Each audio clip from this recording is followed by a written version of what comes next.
I think the word endgame has very different meanings for different people. So I'll clarify first what an endgame means. Yeah. If in people's mind, endgame means this is the end of COVID 19, well, that endgame is not quite here. I'll explain why later. Yeah. But if what people mean by endgame is that it's the time that our schools will reopen, it's a time that we will go back to near normal with relatively small and not very difficult precautions, I think the endgame actually should have already started. Okay.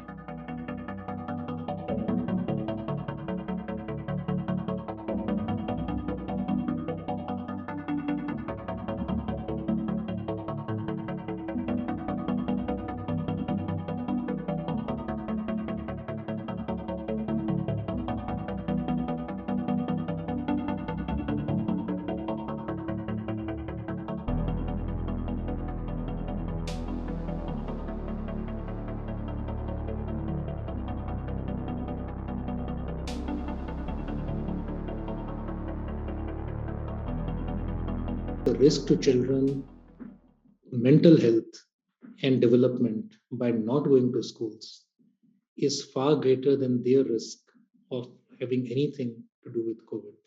In fact, I would argue if I were to simply calculate, the risk of a child from COVID has always been not much greater than the risk of going to lay. So if you won't worry too much about that, then there is not reason to worry too much about this.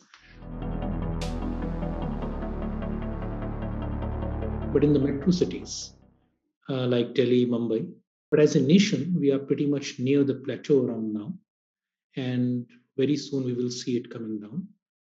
I temper these statements with the one important thing.